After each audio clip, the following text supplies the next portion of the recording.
Perfect. As our schools struggle to contain violence, tackle discrimination, and scramble to find solutions to low test scores, we often forget the impacts on one demographic of our schools, our high achievers. We simply presume that they will be fine and succeed even if we do little to encourage them. In some ways, this makes logical sense on the surface. Students failing and achieving far below grade level need a lot of assistance, and students getting into fights frequently have deep issues that we need to help them unpack.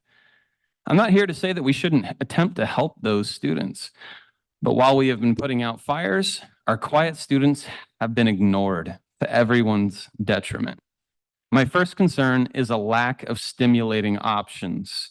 We have only just brought back honors this school year, thankfully, but only in a limited fashion so that many quality students have been left out.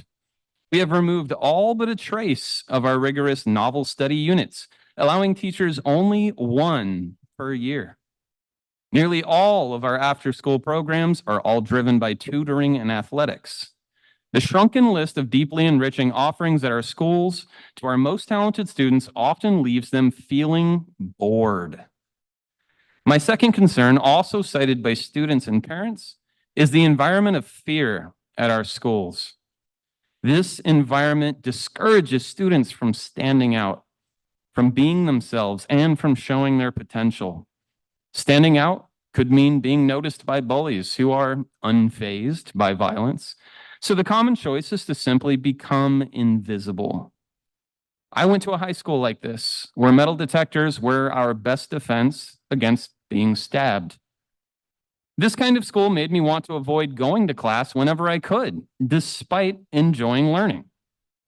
When our highest achieving students choose to be invisible, we no longer hear their voices, and students believe that failing classes is normal because students who succeed are quiet about it, or they leave the schools eventually anyway. This last part brings me to the ultimate consequence of these concerns. In the past 7 months, I have personally seen 9 of my own students leave Arianas Junior High for schools like Lakeview and Orchid Junior High.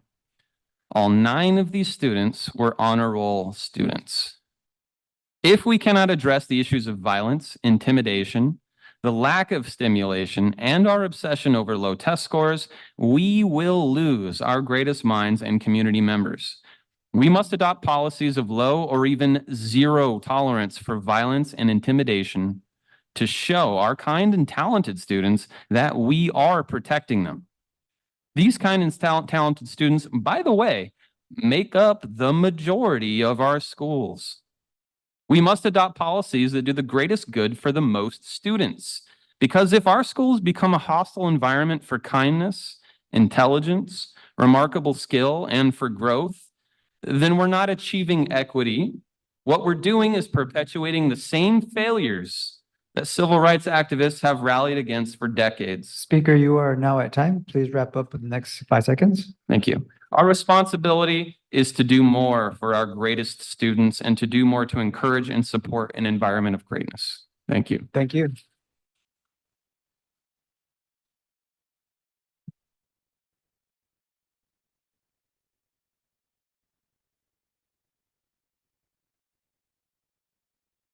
Good evening, board members. My name is Lázaro Sanchez. I am a parent of 2 students at Jimenez Elementary, a 6th grader and an 8th grader. I am here to ask for your support in considering a track field at Jimenez Elementary. There has been instances where knees are injured and ankles are injured because of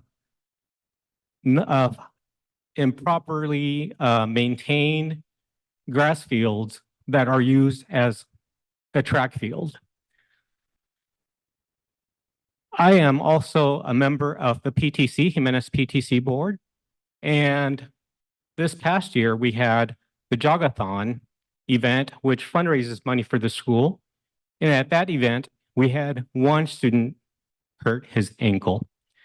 And these are things that could be avoided if you consider or have the conversation or bring it to your agenda to have a track at Jimenez Elementary.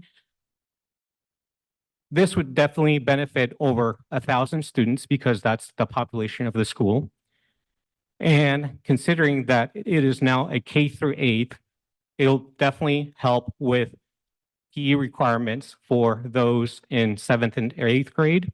As we heard earlier, based on the board certified PE teacher, that a safe space is needed for students to get proper exercise state mandated by the state.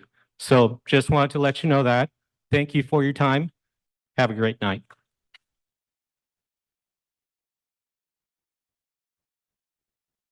So we have Brenda Rojas, Shay or Che, Comas, Cindy Smith,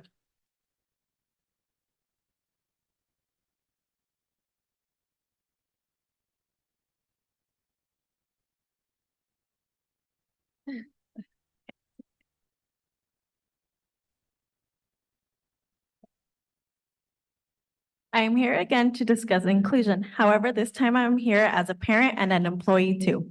My daughter is currently in third grade in her second. Can you slow down because the interpreters are not. Okay. My daughter is currently in third grade in her second year of Gen Ed and is falling behind.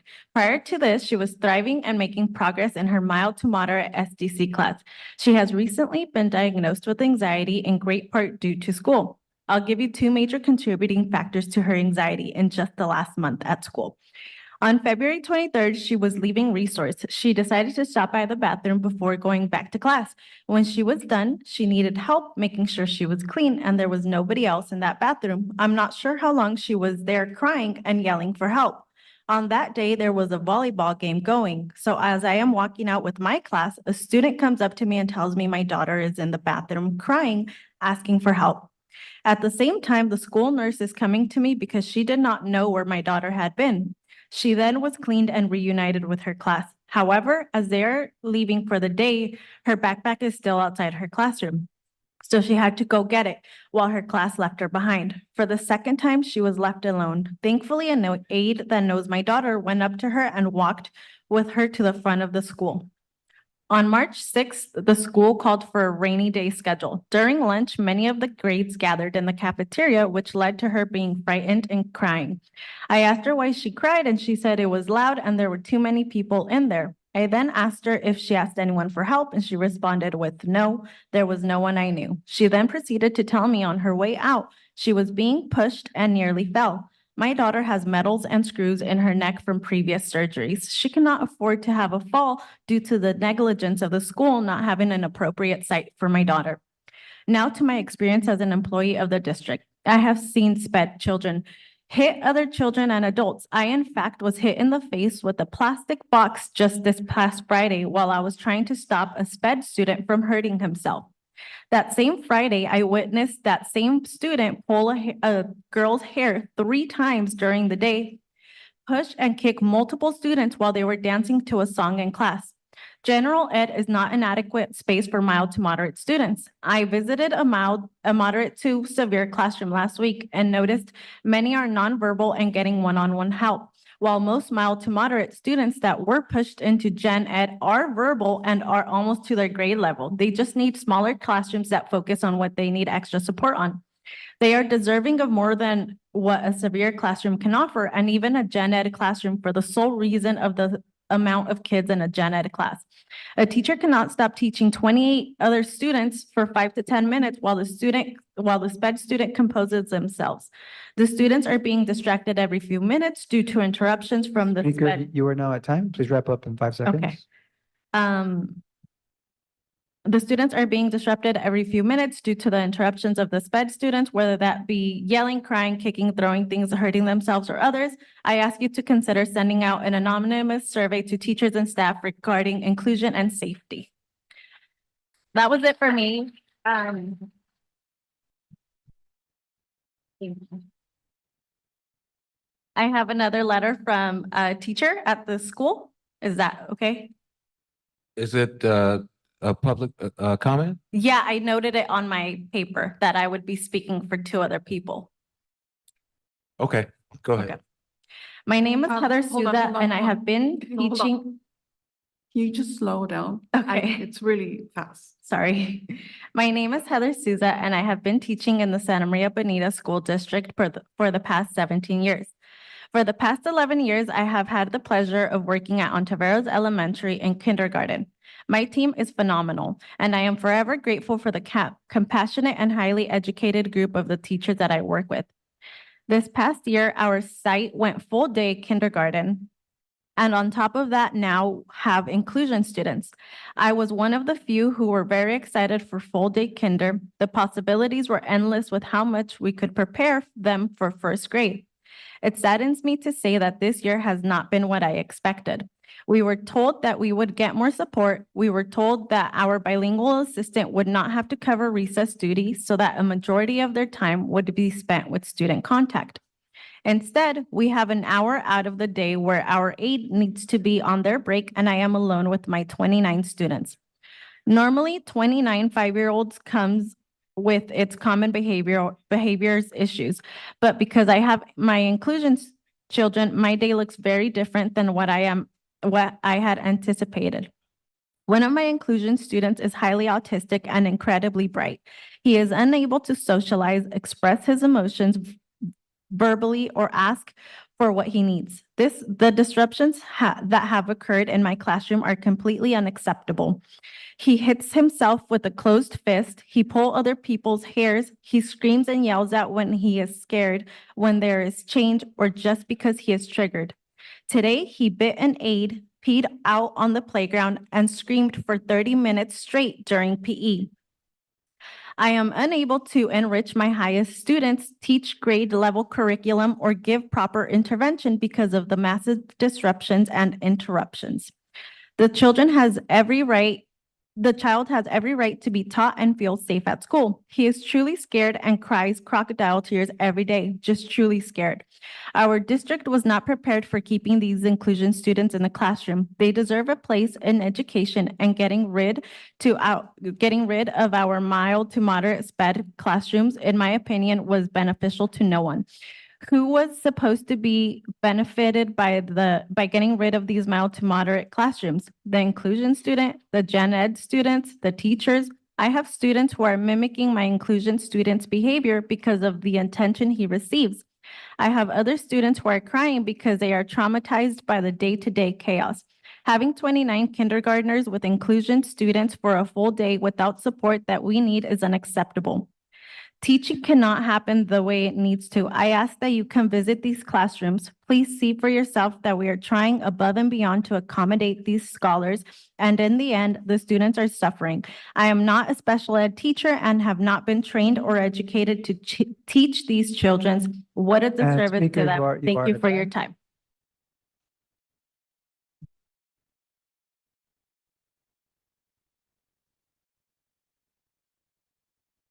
And I have one more from a parent. Good evening. Both of my sons are kinder students and attend Ontiveros Elementary School. My youngest son has had his IEP and had other evaluations provided by the school. I am very grateful for the support provided and some resources available for him during school hours, although he has school aides throughout the day that are available to him most of the time. There are times where he has no aid. Since he is on the spectrum, he requires a little extra help to complete school tasks. Unfortunately, he has his bad days and good days. He can be triggered by any noise or certain interactions with his classmates. He runs away from the classroom when no one is watching and is later found by yard duties or other staff. As a mom, this concerns me. In any moment, he can run away and have no one watching him. Despite the challenges this year, I will continue advocating for my child to feel safe and receive all the help he needs. However, I feel as my child and other children in the same category require more resources, extra help. Some children require more attention. My question is, will there be any funding for full-time aides assigned to a student? Or perhaps the possibility of smaller classrooms, full-time classrooms that help children with special needs? Thank you for your time. Karina Ponce.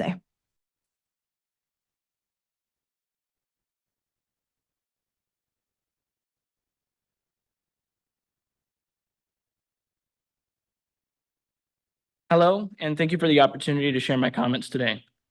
My name is Che Comas, and I'm the father of an 8-year-old boy who's being treated for disruptive mood dysregulation disorder, ADHD, and epilepsy, all of which have had a profound impact on his education.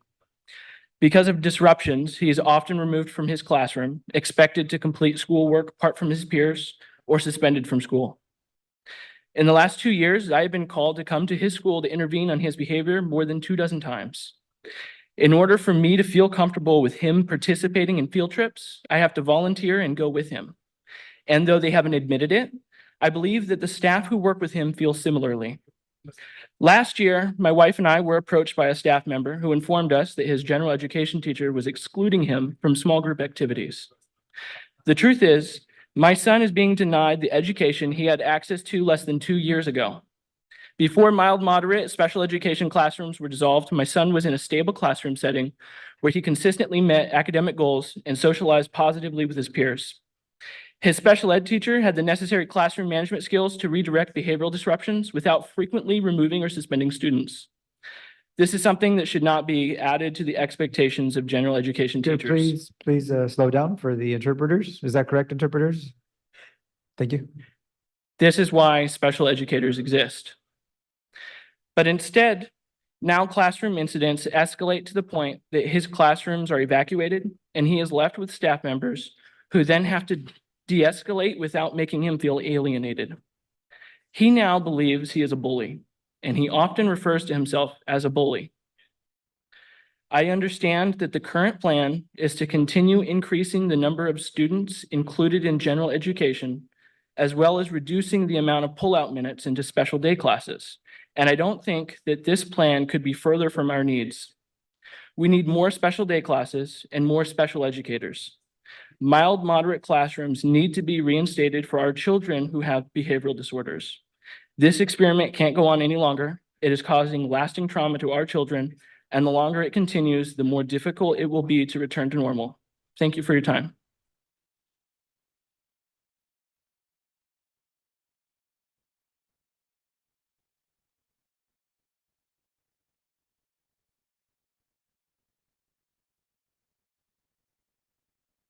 Good evening, board. My name is Cindy Smith. This is my second year at Ariana's Junior High, but this is my first year as an instructional assistant for special education. Go Hawks, by the way. So the problems that I see is that despite the dedicated and hardworking teachers and staff at AJH and every other school in our district, there is simply not enough time, resources, or support in place to adequately address the needs of our special education students with the quality attention they deserve. I and my 2 colleagues simply cannot provide all the support our students need. Our amazing teaching staff sees the value in our contributions to their students, but frankly, we are struggling to just tread water on a daily basis. Why is this a problem? This is a problem that goes beyond staff. Students are internalizing district failures to support them, leading them to develop unhealthy attitudes about themselves, such as, I'm stupid, I can't do this, I'm not smart. As an example, there is a really wonderful girl I work with who just today felt really bad that she didn't receive an award. She said, I work hard too. She is right. She is one of the hardest working students I work with. And it hurts me to know that we cannot fully support her to reach her potential. The lack of time, resources, and support also leads to burnout of other highly qualified and effective staff. This only compounds existing problems by straining resources beyond their limits and creates further disruptions in services. How have existing efforts failed? The current efforts to help these problems are not working. Contracting out the work that my colleagues and I do at our schools and everywhere else is simply not an effective solution. A few of our contractors are really good, but many are not. For example, I've witnessed a contracted aide who has been told on repeated occasions that he needs to at least interact with his student, talk to his student, help his student, sit on his phone in class and not speak to any of them the entire period. Perhaps some of the problem is how we are finding contracted aides.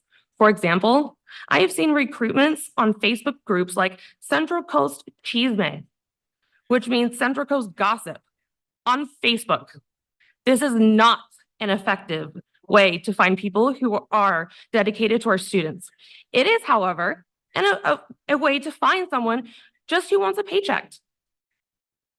We need to stop focusing on contracting out work and increase recruitment for district employed aides. In conclusion, Speaker, you are at time. Please wrap up in 5 seconds. I invite all members of the board to observe the current state of delivering quality education services at our junior high schools and ask that our special education is adequately funded to provide the best services to our students. They deserve your support. Thank you.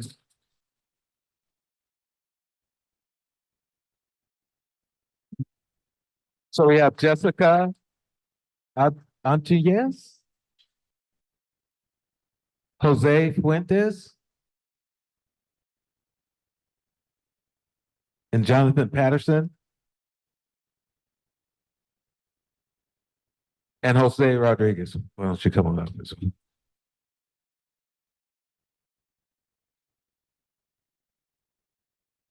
You want me to wait for them to get up here? And just want to remind our speakers prior to beginning, their timer is available there as well. That way, I don't have to inadvertently cut you off. Okay. Thank you. You have 3 minutes, all speakers. Hello, members of the board. Thank you for letting me come up and speak. This is my first appearance at board meeting. My son has been diagnosed with several behavioral issues. The main ones coming into play every day are DMDD and ADHD. I understand that his in particular is an extreme case, but in my opinion, his is the case that every staff member should have been trained and ready for. They were not. Everyone, staff, and more importantly, students, were thrown into a sink or swim situation. Guess what's happening? Now, I am very capable of seeing the big, beautiful picture of inclusion, but I'm going to tell you that it is not going to work with the majority of behavioral students. So I ask you, do you have a plan B in place? My son spends more time out of his gen ed classroom than in it. He is in the 2nd grade and he is still learning ABCs and 1, 2, 3s. Because most of his last 2.5 years in school has been being removed from the classroom due to outbursts. How can a teacher possibly teach a classroom of 25 plus students when my son is in the back causing chaos? Don't get me wrong, his very large team is absolutely incredible, and we would not be anywhere without the support that we have gotten. However, my son's team needs your support. Every staff member, every parent, and most importantly, every student needs you guys to step up and figure out how to do better.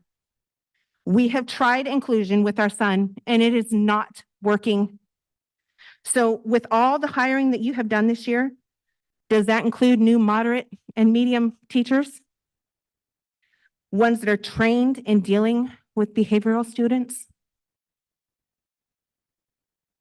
Thank you.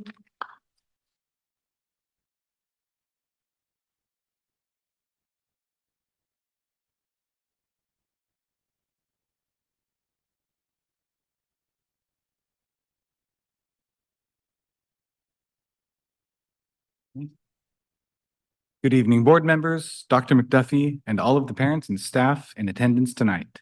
My name is Jonathan Patterson, and I am one of the resource teachers at Ontiveros Elementary School. I am here tonight to speak about 2 issues negatively impacting success for our students who have IEPs: staffing of instructional assistants and behavioral aides, and classroom space. Currently, Ontiveros has 13 special education aides working on our team. Of those, only 4 are district employees. A few of the vendor aides have been at our site for more than a year. Some have been here since only January. Since the district began the rollout of full inclusion at the beginning of the 2022-2023 school year, 12 vendor aides have come and gone from Ontiveros. It is inappropriate for the district to have unprepared, inexperienced people work with our neediest students. Although the multiple vendor agencies do explain to the individuals that they will be working at a school, many of them do not have much other training or experience in working with students with autism, specific learning disabilities, emotional disturbance, or ADHD, and the training is not consistent across agencies. Thus, it falls to the case managers to provide guidance and training on how to work with these populations in general and the students on our caseloads in particular. This training often has to begin on the walk from the front office to our classrooms, as we also have students to teach and case management to do. Even more importantly, however, is the time it takes a student with any of these needs to build rapport with a new adult in order to be able to truly get academic or social emotional benefit. When a vendor aide, who can elect to leave or can be reassigned at any moment, does not return to our school, we begin all over again. Many of the vendor aides on the JPO team are very good and have expressed interest in becoming district employees. Unfortunately, it is usually a better financial choice to continue working for a vendor agency.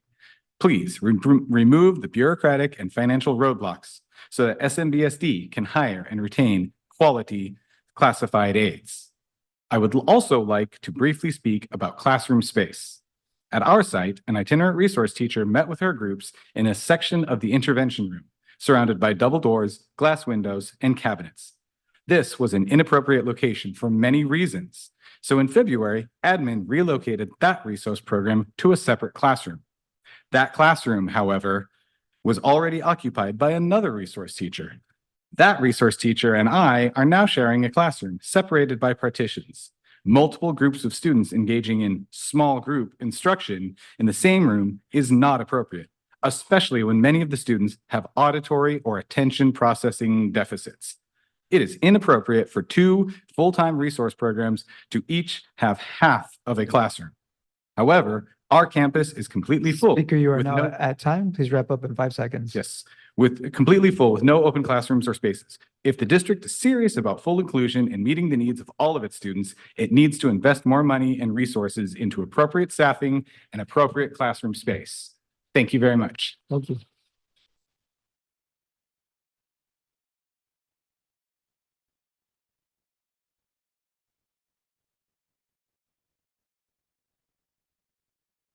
Good evening, members of the board. My name is Jose Rodriguez, and I'm a U.S. history teacher. In my 20 years at El Camino Junior High, I've worn many hats, such as working as an instructional aide in resource. We worked with small groups of students to develop their reading and comprehension skills, including regulating their behavior in other classes. For many of these students, the special education classroom was the LRE, the least restrictive environment. Now, it seems SMBSD is moving towards a model with special education students spending 100% of their day in the general education classroom, regardless of whether or not this is their LRE. At El Camino Junior High, some of the behavior challenges we face in the classroom and on the blacktop are presented by students with IEPs. We simply lack the trained support staff in the classroom to address these students' needs that would otherwise be attended to by trained educators during pull-out services in self-contained settings. Too many of my students with IEPs are falling behind. Please slow down, speaker, for the interpretation. Thank you. Yeah, thank you. Too many of my students with IEPs are falling behind academically and causing disruptions that affect the learning of their peers because they are struggling to keep up with 7 periods of grade level instruction, even with all of the accommodations listed in their IEPs. I've had conversations with my SPED colleagues who agree that these same students would perform much better in smaller classes with their peers and without the temptation to imitate the disruptive behavior of their attention-seeking classmates.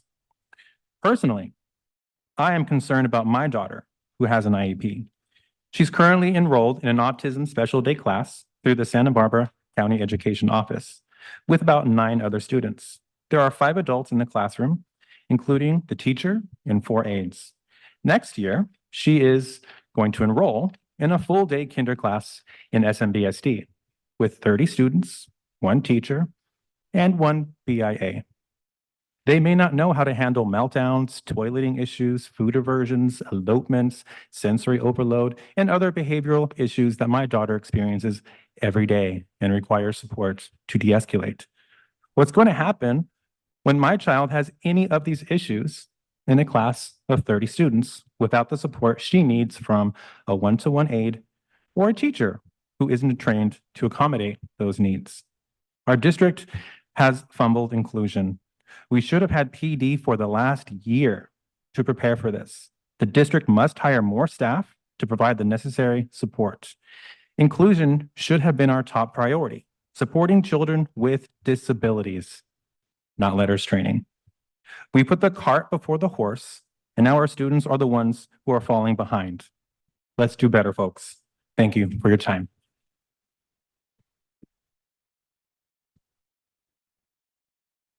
So I have Jesus Fuentes. Jesus Fuentes. Also, Alejandra Martinez. Andrea Lopez. And Araceli Fernandez.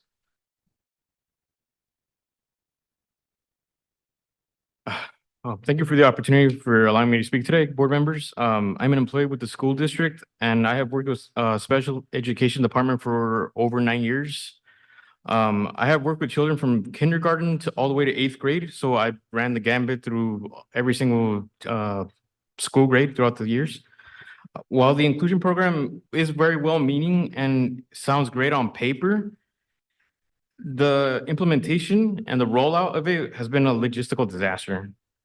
The rollout seemed, in my opinion, rushed, and there was very little preparation and foresight as to what the needs were as far as hiring more aides, especially quality aides. I worked at the school sites where third-party agency hires were severely underqualified and unprepared. Some never worked with children before, let alone special needs children. Some of these hires even told me on one occasion that they were not told what duties and what responsibilities they would have before entering the position. And in some instances, some of these aides refused to toilet children, which is one of the responsibilities that a special education aide has. In my last year as an aide for special education, even though there was an abundance of aides, only 2 of us, 3, including myself, were willing to do the task of toileting children. And because of that, the students that we were assigned to would suffer. We were not able to support them in the position that we had in the classrooms with them. We would have to, on some occasions, toilet up to 8 children because the third-party agency hires weren't willing to do the job. So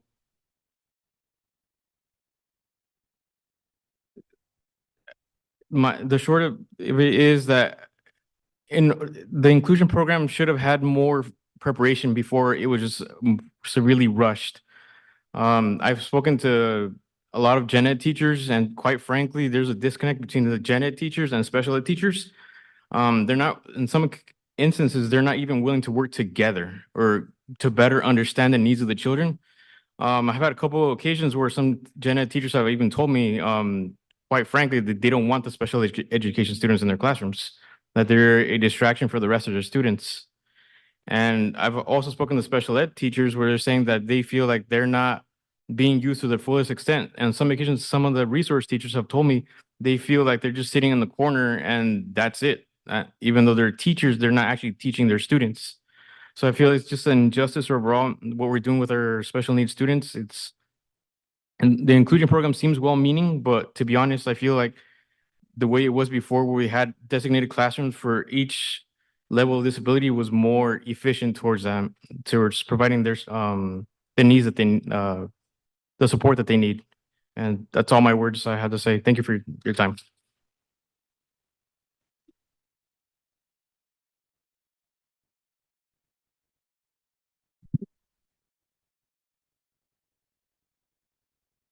Good evening. My name is Andrea Lopez, an avid student at El Camino Junior High.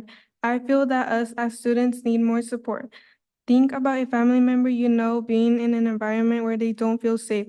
I am proud of our students for all of their achievements, even after all of the distractions going on.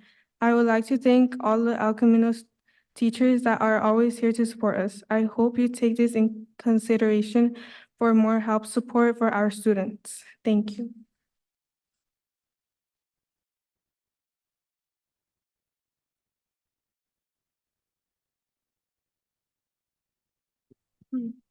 Good evening, board members. My name is Araceli Fernandez. I am an attending 8th grade student at El Camino Junior High. I do not feel safe. Being at El Camino gives me anxiety. Sometimes I know many students that are scared to go to school every day, fearing if they will be getting attacked or not.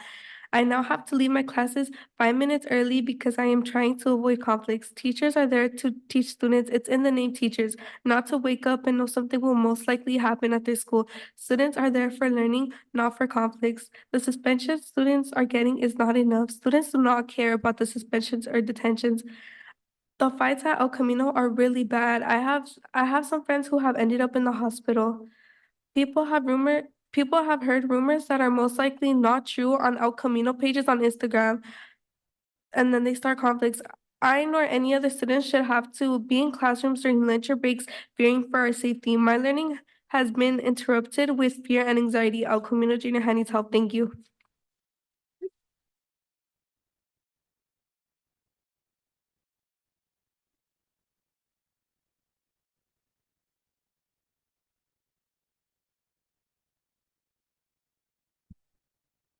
And again, just a friendly reminder to please slow down when you all are speaking. Buenas noches, mi nombre es Alejandra. Disculpe, un momentito, por favor.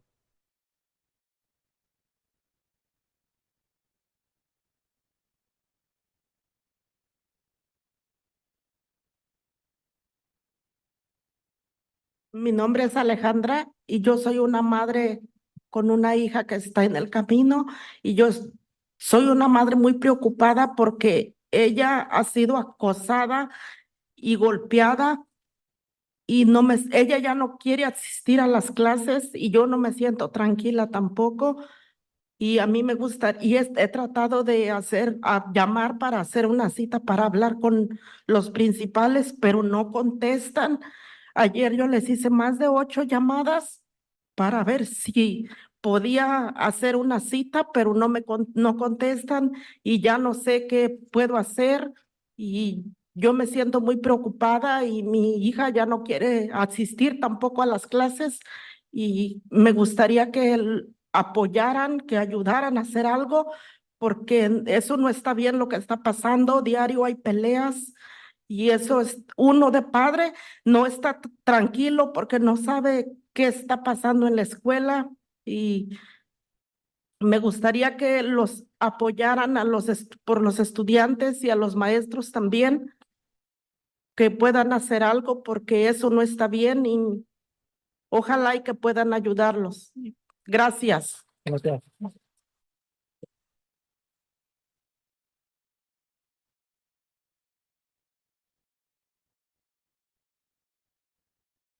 Hello, my name is Alejandra, mother who is worried of my daughter who has been bullied, who has been hurt, who doesn't want to attend school anymore. I've called many times. I've tried to make appointments with with administration. I've made 8 calls with no answers, with no way to make an appointment. I don't know what to do. My daughter doesn't want to attend. Please, I ask for support. There's daily fights. As a parent, it hurts to be in the unknown. Please support our students, our teachers, and I hope that you can give them what they need.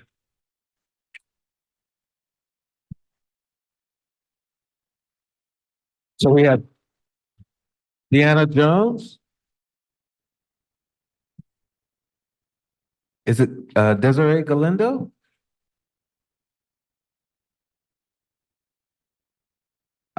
Is it, I'm sorry, Isis Bernardo?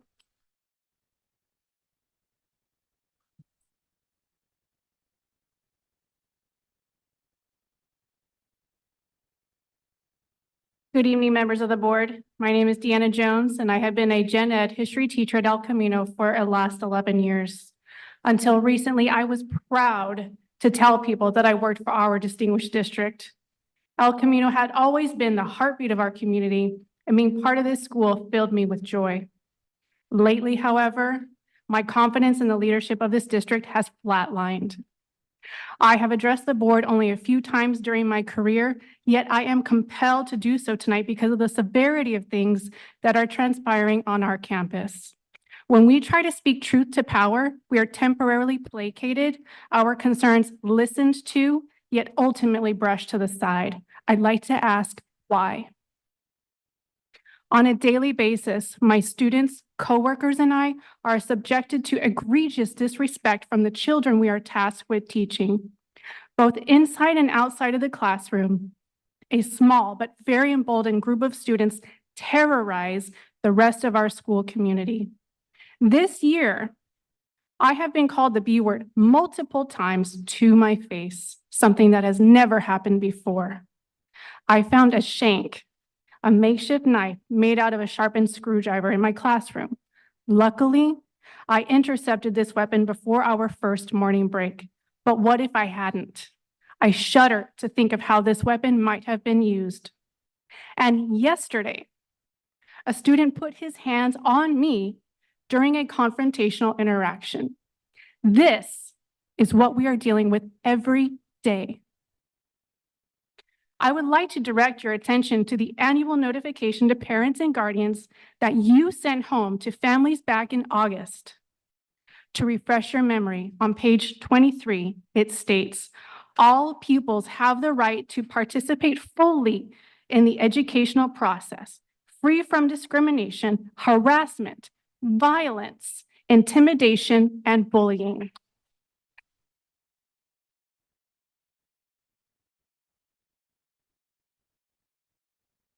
Yet, you turn a blind eye to all of the students who are consistently here having to address you because of this hostile learning environment.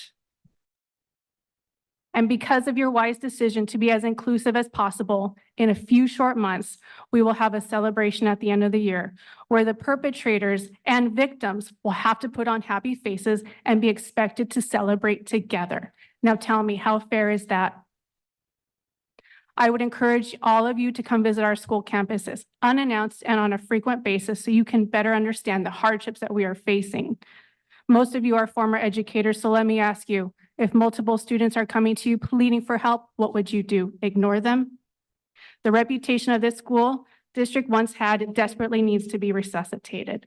Let's work Speaker, together. your time is up. Please wrap up in 5 seconds. Let's work together to revive the heartbeat of this community. So let me ask you, what are you going to do?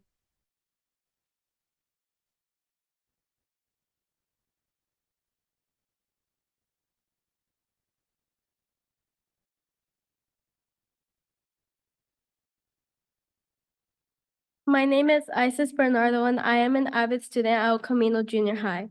From the perspective of a hardworking student, I sometimes feel that our fun opportunities are taken away from us because of the behavior and actions of other students. It pains me to see other schools do fun things such as field days, spirit days, and much more. It's sad to know that part of why our school doesn't host these events is because of students' behavior and lack of trust between students and staff at El Camino. I hope you all can recognize the students who come here to learn and have a good future. I would like to have fun memories about my experience in middle school. However, when I look back, I have little to no memories because of all the chaos around me. I hope that the teachers and staff know that there are students who are grateful for them and care about them. Throughout middle school, I have made really special bonds with my avid teacher, Miss Sandoval, and my cheer coach, Miss Darling. I understand that you all are trying to do your best to keep us safe, but I hope that you guys take this into consideration to plan more fun activities at school in the future. In the future, I hope that the trust between students, staff, and teachers is rebuilt.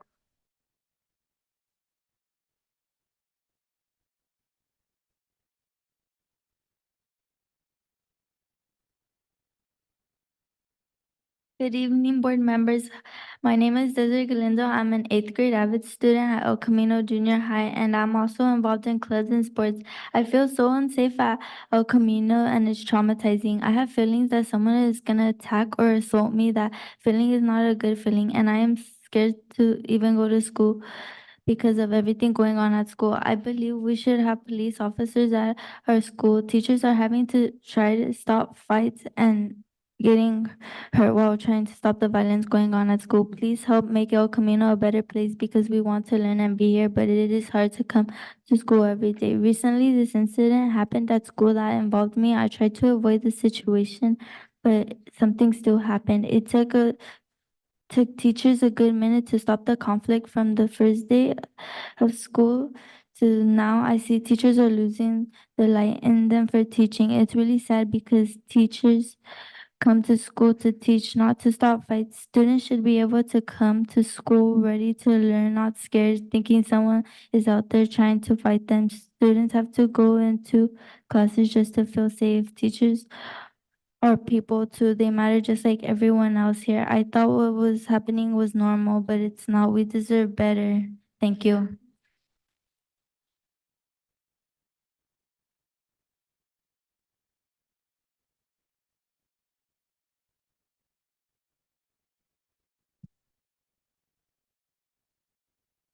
Jacqueline, Gudino Rios?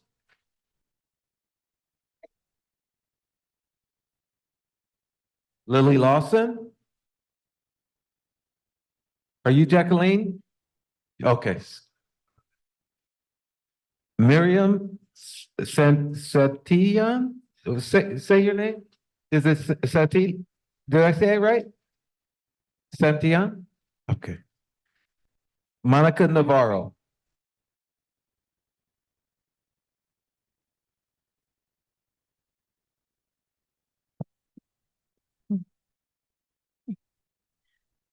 Good afternoon, esteemed board members and members of our community. I am Jacqueline Gudino Rios, here to address a concerning issue regarding the safety and well-being of our students due to violence in our schools.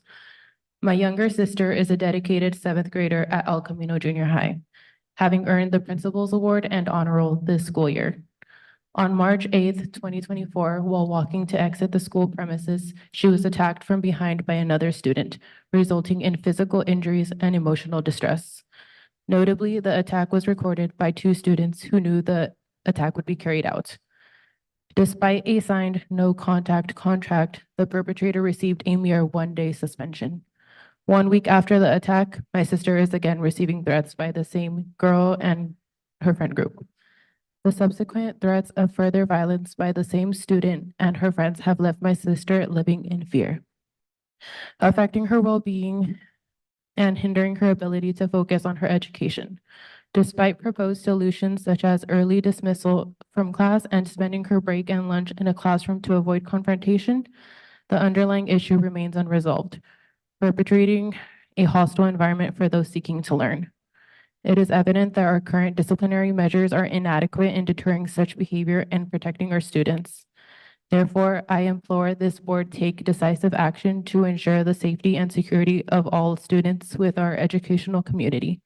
Effective consequences must be enforced to hold accountable those who threaten the educational environment and well-being of their peers. In conclusion, I urge you to prioritize the implementation of robust disciplinary measures and proactive interventions to create a safe and conducive learning environment for our students. Thank you for your attention and commitment to addressing this urgent matter.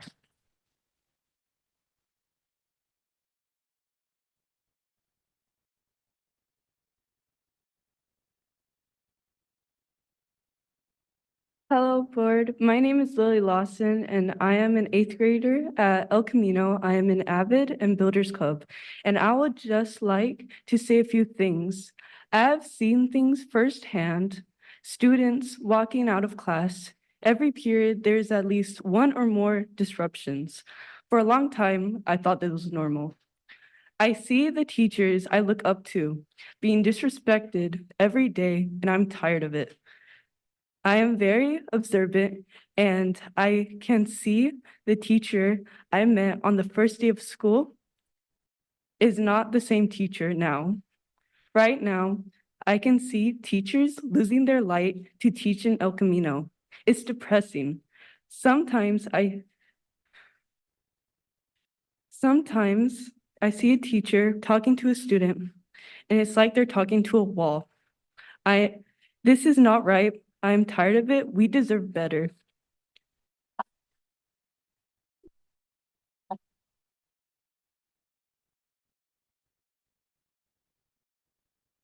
Good evening, school board members. My name is Miriam Santillan, and I am an eighth grade student at El Camino Junior High. This year has been very difficult. We feel unsupported, and I am here to ask you for help.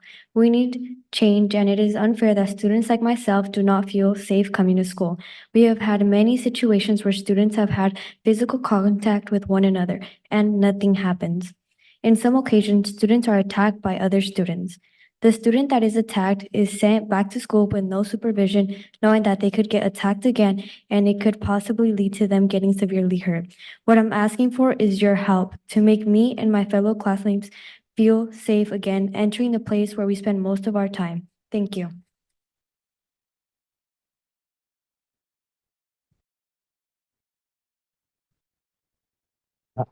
Hold on 1 second. I'm gonna call Monique Sandoval and Teresa Asushin as well.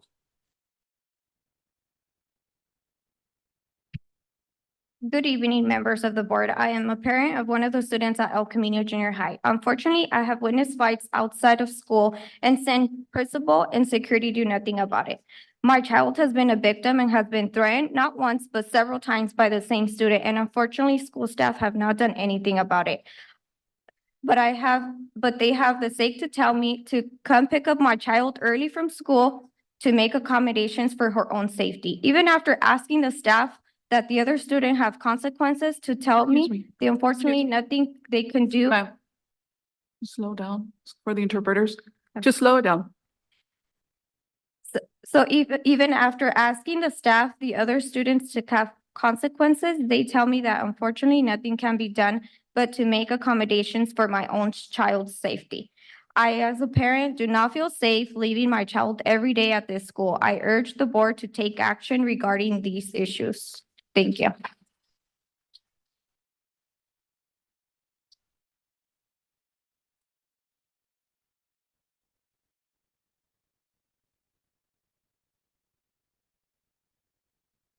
Good evening, board and community members. My name is Monique Sandoval, and I'm voicing my concerns about the safety of staff and students at El Camino.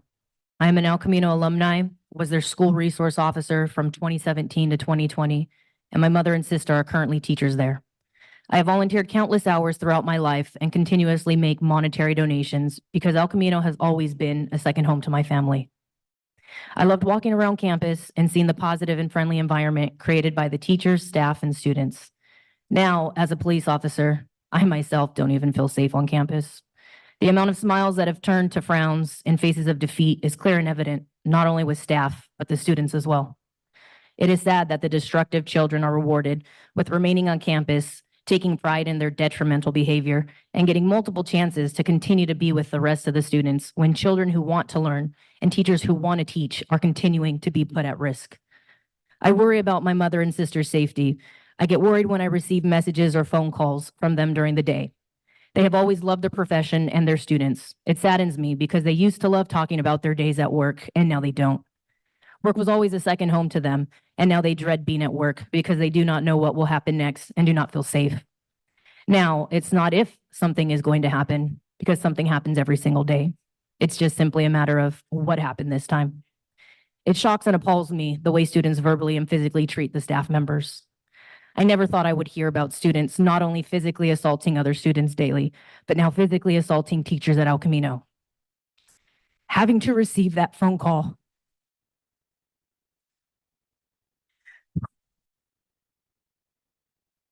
Having to receive that phone call from my sister that she was physically assaulted and punched in the face by a student not only angered me, but it saddened me as well.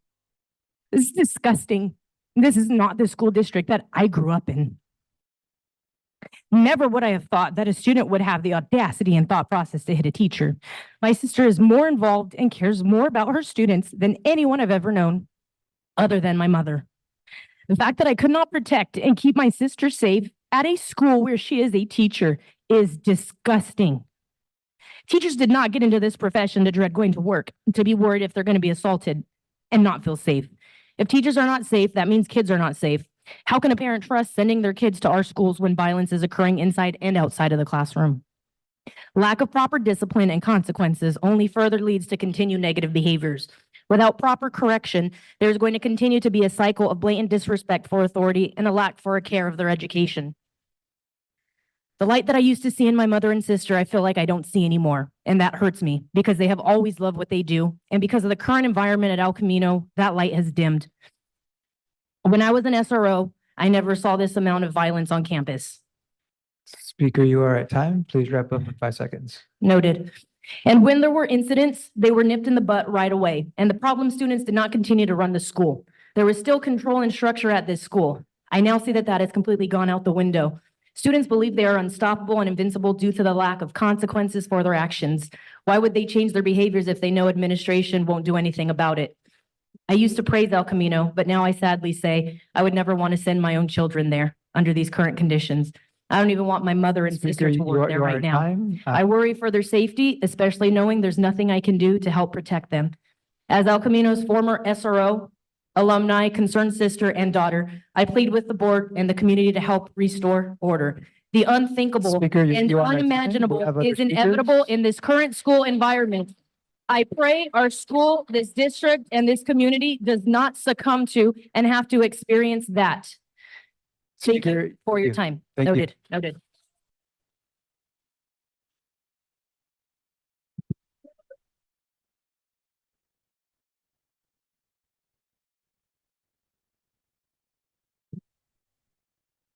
Buenas tardes, miembros de la Junta Directiva y maestros. Mi nombre es Teresa. Yo vengo aquí porque mi estudiante va en el grado 8 y mi estudiante son 3 veces que lo han golpeado. Yo quiero pedirles, por favor, que ayuden en la escuela El Camino, porque mi hijo, él es un buen estudiante, pero no hay seguridad. Yo quisiera pedirles que hubiera un policía, un oficial en la escuela, más securities para que puedan ayudar, porque hay muchas peleas, sobre todo adentro de la escuela, y entonces eso yo para mí como madre me preocupa muchísimo, porque mi hijo para mí es mi prioridad, y yo quiero pues más que nada suplicarles, porque es mucho lo que le ha pasado a mi hijo. Son 3 veces que lo han golpeado, la segunda vez fue hasta el hospital, y son niños que yo no sé si están sus nervios lo traicionan o yo no sé, pero mi hijo es un buen estudiante.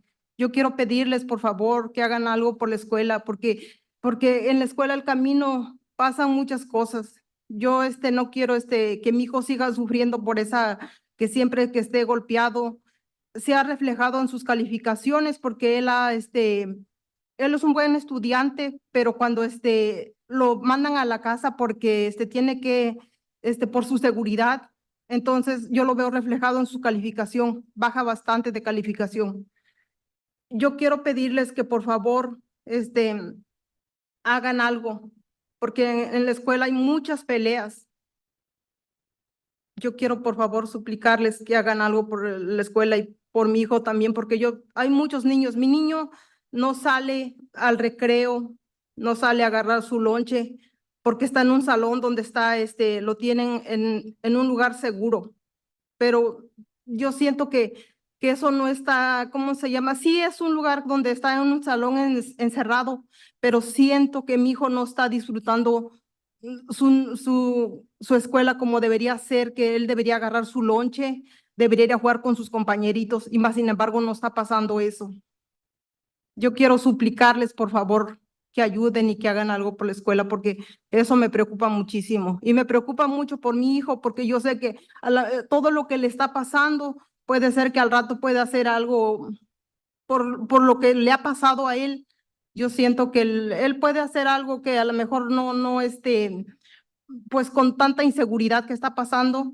Por favor, suplicarles que hagan algo, por favor, por la escuela. Gracias.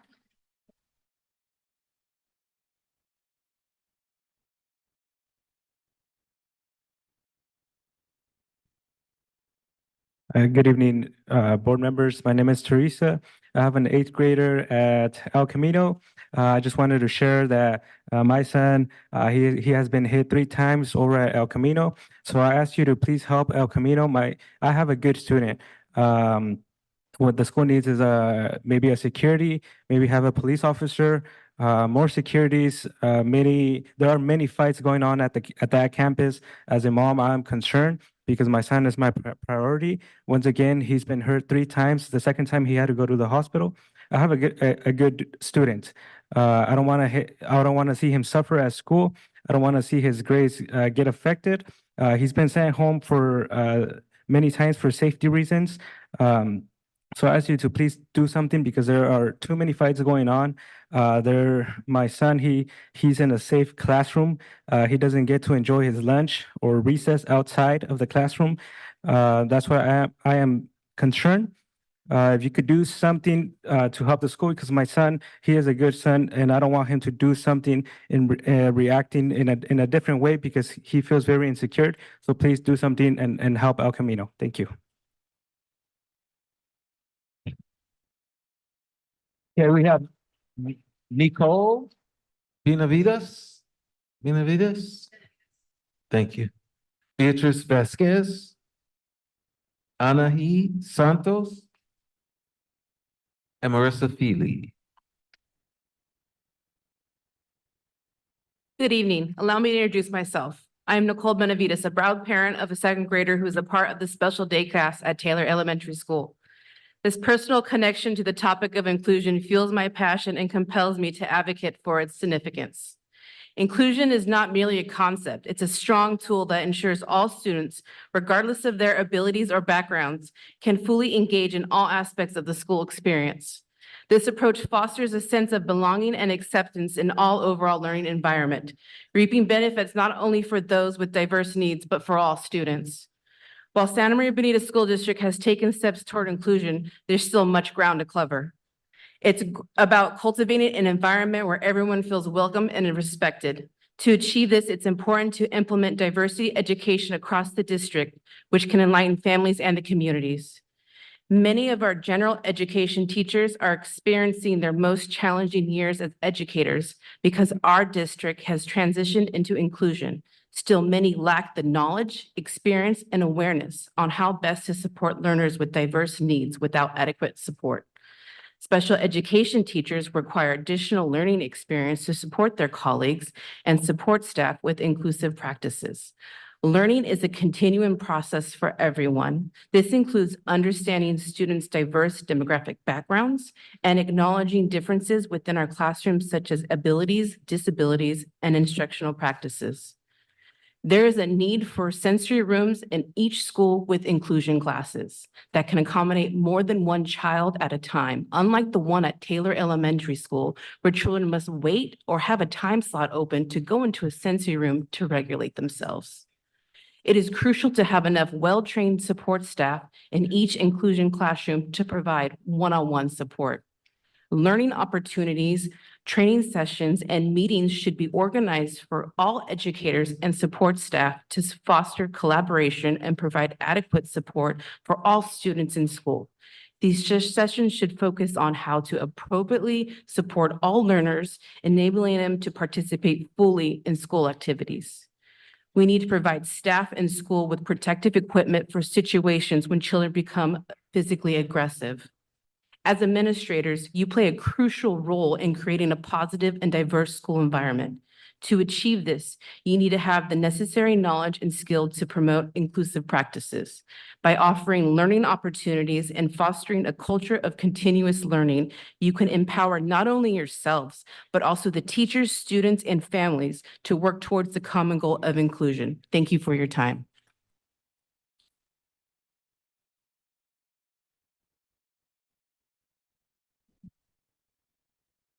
Hello, my name is Beatrice Vasquez, and I'm a classified employee working for our district. But today I'm here as a parent. In the class that I work in, since inclusion, I've been licked, kicked, and stabbed in the hand with a pencil where blood was drawn. Our first inclusion student was always on the run. I spent most of these days outside or keeping an eye on the door, just waiting for the student to elope. I was unable to fully support the rest of our Teachers. 23 students Can you slow down? at the time. Sometimes it felt like both mine and the classroom's teacher attention was taken up by this one student. This makes me think of my own children. They attend inclusion classrooms in our district. They are part of the 23. Those left to work independently while a fire is put out on the other side of the room. Those who have to leave the class while a student learns to calm his body. I'm sharing this not because I'm against inclusion, but because of the lack of support in our classrooms. These students lacked trained support, and that trickles down to those 23. Since inclusion started, I've met some awesome kiddos I would never have met otherwise because I work in a general ed classroom. I'm here for them too. They deserve more. We all do.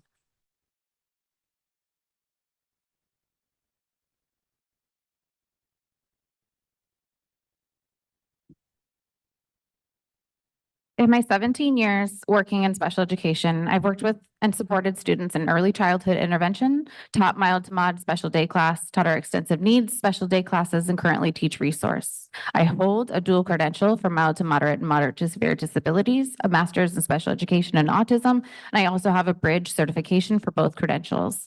And now I'm a mother to a neurodivergent child. In my opinion, and with my experience, I'm highly qualified to know when a student is receiving the maximum educational benefit in their least restrictive environment. I already gave them a copy, or the LRE. Speaker, please slow down for the interpreters. Yeah, they have a copy. No, no, Okay. you still need to slow down for the When Eric interpreters. Thompson and Kristen McKenna presented the inclusion rollout to you in February Ma'am, you please slow down because otherwise we Yep. can't interpret for I am. bilingual families. in 2022, they Or I can discussed that the students would still be able to receive their LRE in all settings. They presented a colorful continuum that included the least restrictive environment to the most restrictive environment. I'll send you a copy. But I regret to report that they misinformed you. All special day classes for our mild to moderate learners have been closed. This means our opportunity to give students who need more restrictive learning environments only have small resource group settings and extensive need classes. However, the resource class, where we're being told to perform small group instructions or push in to the gen ed, we have mostly just done small group in gen ed, where we are basically overpaid instructional assistants. Our other option for the least restrictive environment is our extensive needs special day class. That program takes away a student's ability to graduate with a diploma. We often have to make the decision in TK and kindergarten to take away a student's diploma.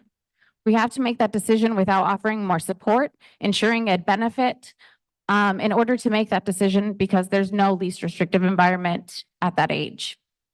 In my time as a special ed teacher, I have successfully moved at least 6 students from the SDC track into gen ed while fading support. Making that decision to the opposite is mind-blowing. An IEP is written based on individual needs, students' needs.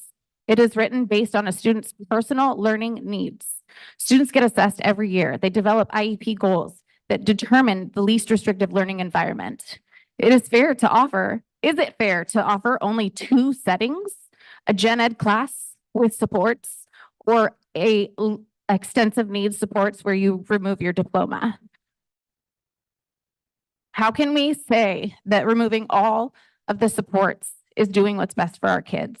How can neighboring districts still be actively hiring for special day classes for students with mild to moderate disabilities? Speaker, We you are are at time. removing them. Please wrap up in 5 seconds. I get it. Why do neighboring districts put students first in Orchid, but we cultivate bright futures for some students? Thank you very much for your time, Speaker. Bring back Appreciate you. least restrictive environment and do what's best for all of our students. Thank you.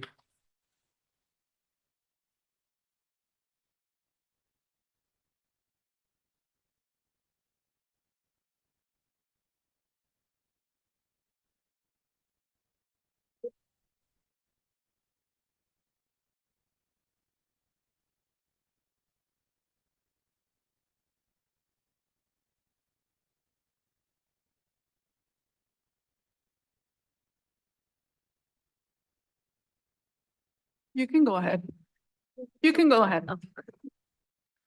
Hi, members of the board and everybody else here, including teachers and parents. My name is Anaí Santos. I'm a youth wellness coordinator with a nonprofit here in Santa Maria called One Community Action. I work with youth ages 12 to 25, and I have students in my program that are from Adam Elementary, Fester Junior High, and including El Camino Junior High. And I'm hearing the same issues coming from all of those students in all of those different schools, right? These issues include, but are not limited to, their safety from other students, as mentioned plenty of times here, attitude from staff, the feeling of unwelcome by staff in classrooms and on campus.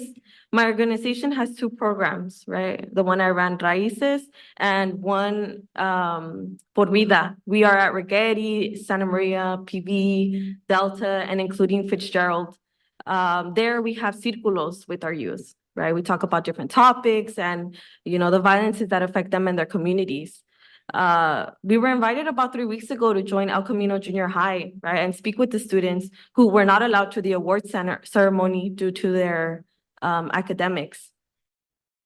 We explained the Por Vida program to them and talked about the different violences they experienced, mainly about the violence or the physical violence, both at home and at school.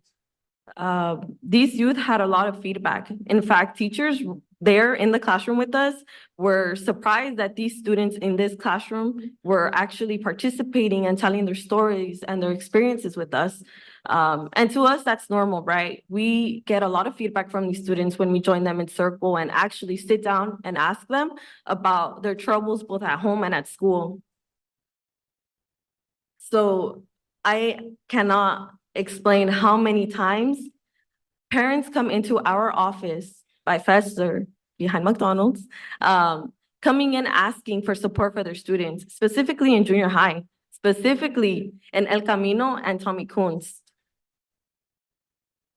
So I really want to ask y'all, what are you doing, right? We're hearing about the fights. You know, victims are fearing from physical altercation. And then those doing the physical violence are also fearing their safety at home and on their way to school and at home. So I mean, there's no one solution, but I am a strong and firm believer of restorative justice practices, right? And how this can truly help our schools and communities. You know, working with an organization, I want to hear from the board members and from teachers, and I am more than willing to sit down with those students who are having those altercations in classrooms and who are misbehaving, because at the end of the day, these are students with stories, right? These are students who are victims of the violences in our community. And then I also want to speak in behalf, well, you know, just teachers need the support system. Speaker, you're at time, yeah. 5 seconds. So teachers need the support system, but students need that support system. So let us as community partners be that support system for the students and the teachers. Thank you.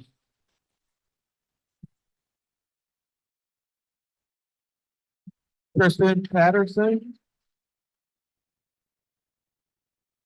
And then Kim Johnson.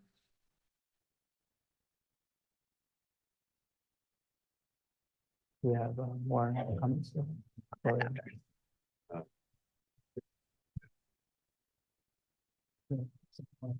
I'll try and go slow, but I did provide a copy to the interpreters already.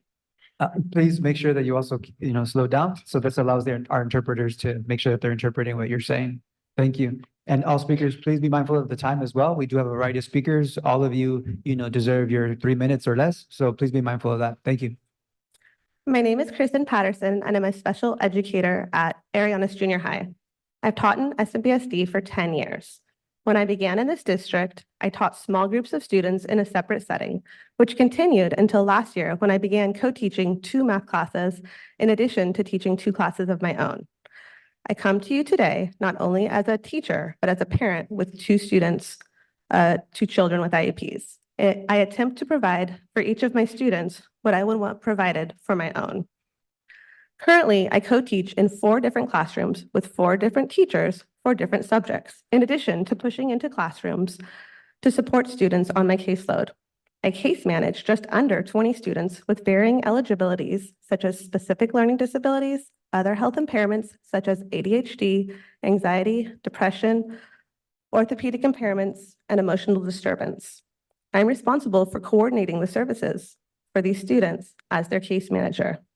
I believe that our students deserve the best, and I strive to provide the best education for each student I see in my day, which is around 100 students.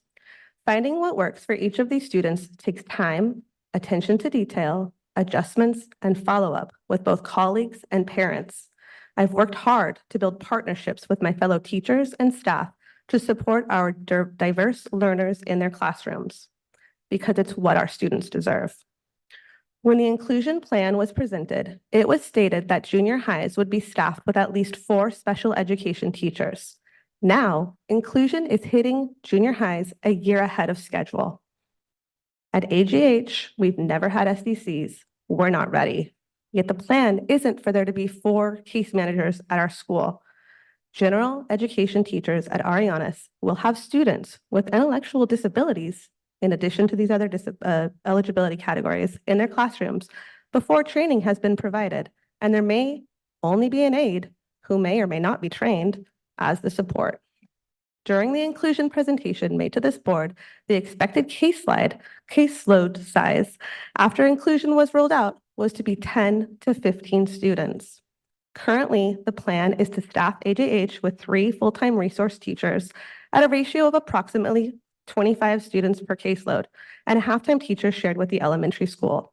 This will make co-teaching and push-in difficult, not to mention how challenging the increased workload these students with more intensive needs will have on these case managers and teachers. A promise was made by the district with inclusion when the inclusion plan was adopted. This promise has been broken, but it's not too late. You can hire highly qualified special education teachers and staff junior high schools at the rate of at least 4 per school to continue supporting learners with diverse special education needs. We already ask a lot of our teachers. both Speaker, general- your time, 5 seconds. Just a sec. General ed and special ed, please allow us to continue the work we've been doing by lowering caseloads so that special education teachers have the time to give each student on their caseloads the attention they deserve. Thank you.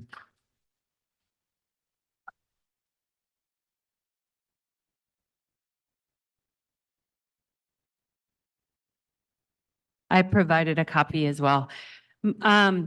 My name is Kim Johnson. I'm the instructional coach at teacher at Tommy Kunst Junior High School, the other blue school. This is my 8th year at Tommy Kunst, and I'm proud to say that both of my own children went through Tommy Kunst, and unfortunately now, like the 2 teachers who spoke from El Camino last public comments, I would probably not feel confident sending my children to Tommy Kunst today. And it makes me really sad to say that, because no one will deny I love my school. That's why I'm here at almost 8 o'clock at night to fight for it. I'm here to speak to you tonight because student behavior on our campuses across our district, and to speak to the fact that student behavior is going unchecked, and it's not isolated to any one campus, as you've heard tonight. We have a systemic problem in our district, and we can't pass the buck anymore. We can't say that it's just a particular site's admin at fault, and we don't have enough admin to deal with the issues that arise, by the way, or that it's just this way across the country now post-COVID, or that the state of California ties our hands and doesn't allow us to discipline students by creating reasonable consequences for unacceptable actions. We can't spin the narrative of the situation and say that just teaching students how we want them to behave will somehow solve the problem. Of course, modeling and educating children on acceptable and respectful behavior and about consequences for their actions is necessary. But if there are no guardrails, no boundaries put in place, if students know that the first fright is free, as was stated last meeting, or that they will never get expelled because our dashboard is immaculate, and that is what we value, then where is the incentive for them to stop all those behaviors you heard tonight? I don't think the answer is giving them a can of Coke to reward them. We can spin that data too. It doesn't change the reality of the situation, even though it will make the dashboard look good. You have heard 2 of our top students, Jasmine and Daniel, speak tonight, student advisors. They deserve better than to wade through a campus where students can routinely disrespect adults and harass adults and other students, disregard rules and tardy bells, use language and racial slurs that would nauseate you. One of my 8th graders from the first year at TK is now one of our security guards who does a great job and endures so much disrespect and defiance his entire shift, and he has no recourse. Students don't listen to security either. In many cases, they mock them. It's shameful. For several years, our campus at Tommy Kunst got a reputation for being the problem. The answer was always to change out our admin. Can we see now that it's not their fault? It's not their fault as teachers. It's not their fault as students. The system is broken. We need to fix it. Alternative placement programs, school resource officers on our campus, more security and supervision, additional admin, keeping teaching positions to reduce class sizes, and taking a critical look at the initiatives and responsibilities we keep piling onto staff in the jam-packed junior high schedule no one can keep up with or build relationships within. If we value the whole child, and every whole child, there is no other way than Speaker, to you're at change what is time. not serving them. Thank you. Thank you.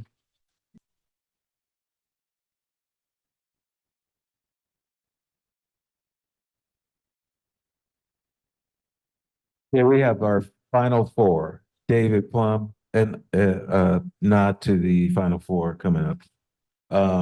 Grisel Gomez, Isabel Garcia, and Marcos de la Paz.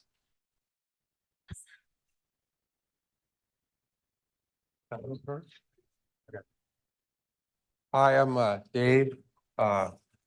Sorry, El Camino. Please speak into the mic. But I feel bad listening to all this. But we're from Jimenez Elementary. We got a real nice school, but our grass is kind of a problem.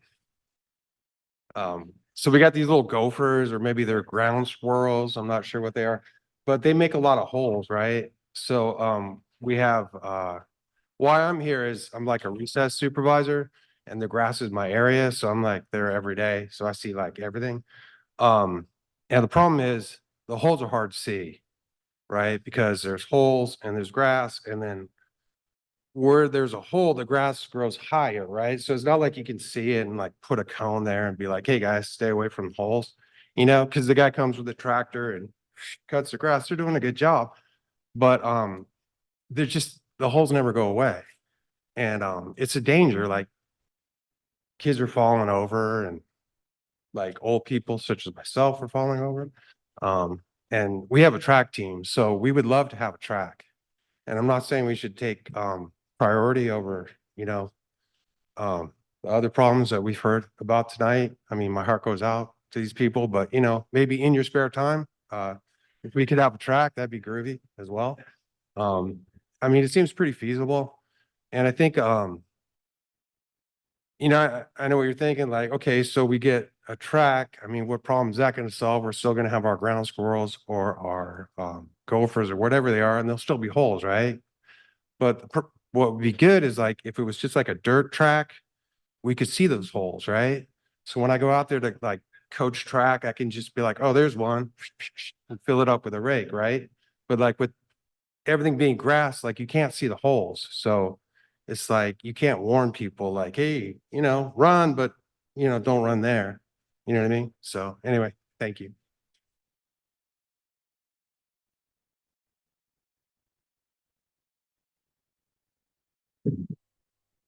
Thank you, Mr. Dave. And I just wanted to say, Camino, oh my God, I was with Santa Maria Bonita School District for 10 years, so and I work with high school students. They're much better. So I'm just gonna say, I'm sorry. Anyway, concerns, same thing. We're here for the Jimenez track. I'm on behalf of the parents at Jimenez Elementary School, and myself, I'm a parent. I'm a part of the PTC member, the council, the school's council. And we're here to raise this concern. As a parent, I'm here to speak on behalf of my girls too. I have 3 girls at the school currently, and as they participated in any of the events and activities at the school as part of the curriculum, they're having a lot of injuries. I've been sending my kids to urgent cares, paying out of pocket a lot of money for x-rays because they're getting injured. And just not that, but also I have spoken with a lot of parents, and my kid is not the only one, of course, as what Mr. Davis said, of course, it's not a priority. We hear you guys, but also to consider, I mean, at least do something to cut the grass. Can you show some pictures, please? Cut on the grass, fill some of those holes, or make sure, because of our students are being very active. I think we are, and I just want to say, you know, Jimenez parents, really advocate for their kids. We want to truly encourage more of the physical education, the activities, the sports that they have around. And now that it is a K through 8th grade, it's been part of the curriculum. 7th and 8th grade must have and must participate in the physical education, and they're being graded. My girl has, like I said, she got injured, and now she's expected to run even more. So I try to tell her, don't do it if you have to run on the grass, just because it is dangerous. You're gonna get injured, and on top of that, I'm a working parent, and I also have to pay a lot for that. So just wanted to say thank you and pass it on. And I just want to say, if you had something like a PowerPoint or whatever, you can provide that. Please just send that to email us, and then we'll provide that to the board, okay?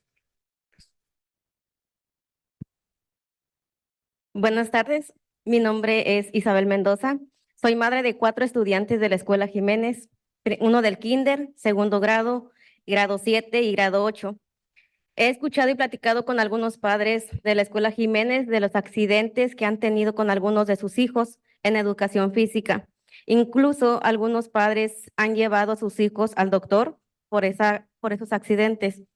Gracias a Dios, hasta el momento no he tenido esta experiencia con ninguno de mis hijos, pero base a cada experiencia de estos padres, me lleva a preocuparme por el futuro de cada niño, no solo por mis hijos, sino por todos los estudiantes de la Escuela Jiménez. A mí me preocupa, pero la solución está en las manos de ustedes, con un espacio seguro y un piso anivelado. Finalmente, gracias por su tiempo, escucha y comprensión. Me retiro haciéndoles esta pregunta. Ustedes como padres, ¿qué harían en esta situación? Gracias.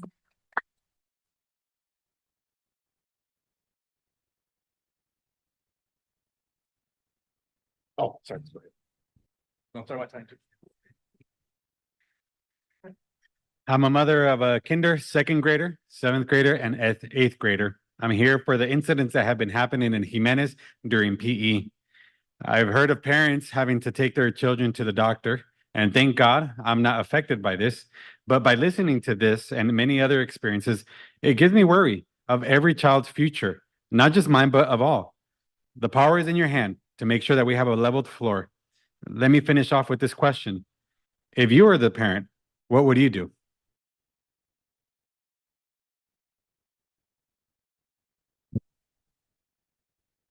Good evening. My name is Marcos de la Paz, and I am a proud parent of a Jimenez Elementary student. My daughter has been there for the last 8 years, and since 1st grade, I noticed the grass area was very in bad shape, and right now I can tell you it's terrible. 3 years ago, I brought this issue to the office, and going back and forth with Javier, a bunch of people, it just went dead. Nothing happened. So last year on May 26th, I sent an email to the board members, to Ricardo Valencia, Linda Cordero, Ricky Lara, Luis Maria Cabral, John Hollingston, and of course, Dr. McDuffie.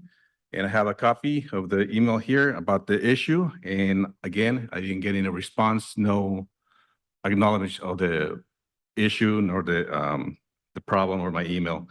So here we are again, and this time we went with a lot of the parents, most of the parents, and we collected signatures. I got right here the original. Last meeting, there was a lady, I think her name was Caritina, and today we have Mr. Lázaro with the same issue. I know this is not life-threatening like Camino, but I think it's different issues that the district can take care of both of them. That's safety for violence. This is safety for maintenance for our kids. I think it is important for this thing to get resolved. Doing some research with the developers of that school and the architect who built the school, I was told that the green area was never meant to be used as a field or PE practice. It was used as a dump for the excess dirt and rocks. So at the very end, when the school was built, they just level it out and put some grass seeds on top of it. So that's the issue that we have. We would like, I have a slide for the picture of that we can do a track and we can fit 2 soccer fields, not official sizes, but we can do one official if we go horizontal. Unfortunately, there it is. So we do have the space to do all that. And this is just a quick survey that we did, nothing professional. I'm not the professional on that. I have a copy of the original email here, and I have a copy, the original signatures from parents. And today I send you another email, including all this digital. And I have another copy just in case it gets lost again and nothing happens. So I would like to ask you again, this time face to face, please meet me on the school and we can walk around and I can show you the damage on the field.